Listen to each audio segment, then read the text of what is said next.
শোনো বাতিদার ঘর, আজ পর্যন্ত ন্যাংটা কাল থেকে এত বড় হনু মোর মতো অভিজ্ঞতা আজ পর্যন্ত কারো হয় নাই। কিরে ভাতিজার ঘর, এত অবাক হইলেন কেন? চাচা মিয়া কি কই ভাতিজা? চাচা তোরা এত জ্ঞানী হইছেন, মোর সোজা মনে সোজা প্রশ্ন একটা। আরে ভাতিজা কি প্রশ্ন ক? কথাটা হইল, মানুষ যদি খায়া হাগেই ফেলায় তাহলে বেশি খাই কেনে?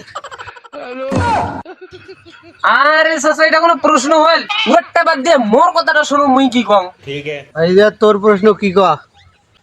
চাচা মোর প্রশ্নটা হল জটিল প্রশ্ন।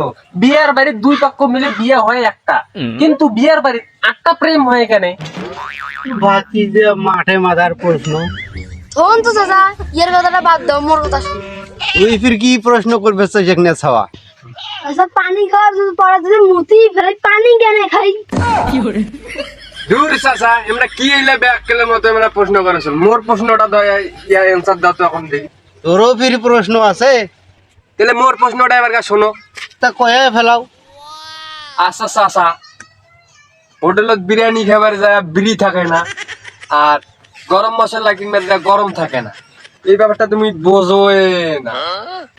আরে ভাতিজার ঘর, তোমার গিলের কথা শুনি মুই আজ পাগলা হয়ে গেছে, আরেক না পরে পুরে পাগলা হয়ে যাবে। এটা থাকায় চলবেন না। রে মোর প্রশ্ন কি এত কঠিন ছিল? আরে থো তোর প্রশ্ন কে রে, মোর প্রশ্নটা কি খুব খারাপ আসলো? সেটা বড় কথা নয়, মোর প্রশ্নটাই খুব কঠিন ছিল। এই কি কোশ্চেন! এমনি তো চাচা আছে হাফ পাগলা, আর তুই একটা পুরে পাগলা হয়ে গেছিস। এই, মুই বাড়ি যাবো।